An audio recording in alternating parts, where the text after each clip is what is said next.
The largest aircraft carrier of the United States Navy, the USS Gerald R Ford, has docked at a NATO base on the Greek island of Crete as it heads toward the Middle East. The US has been increasing its military presence as tension remains high between Washington and Tehran. Donald Trump's repeatedly threatened military action on Iran if a deal isn't reached on its nuclear program. The White House says Trump's first option is always diplomacy. Iranian and US officials are preparing to hold a third round of talks in Geneva later this week. Meanwhile, Iran's Revolutionary Guard's been conducting military drills in the south of the country. The exercises are aimed at testing the readiness of Iranian forces in the event of an attack. The Revolutionary Guard says it's built a strong fortress in the area.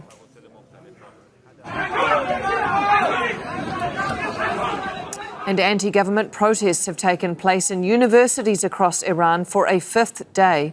Students have clashed with pro-government supporters in the capital. Several schools postponed classes after days of demonstrations.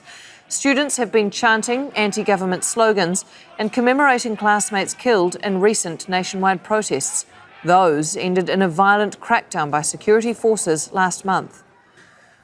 Meanwhile, Iran's Deputy Foreign Minister says Tehran is ready to take any necessary step to reach a deal with the US. Tohid Asadi reports from the capital.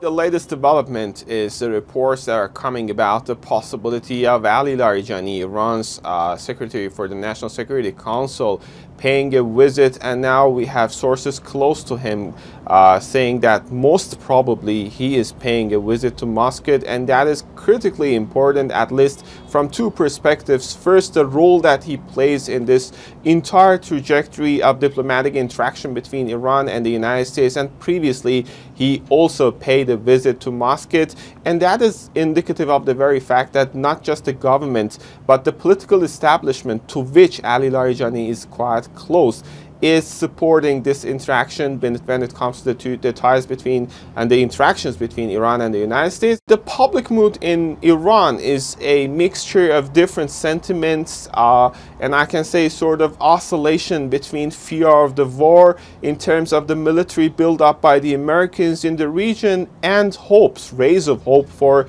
diplomacy and in respect of the ongoing interactions between the two sides. Meanwhile, we have to also keep in mind that there is this public dissatisfaction. Earlier in December, we saw massive protests taking place in the country, initially driven by the economic hardship, but right now we also hear sounds echoing sort of dissatisfaction in political and social spheres over the past 3 days, at least, in some major universities in the capital and across the country, including Sharif University, Shahid Beheshti, University of Tehran.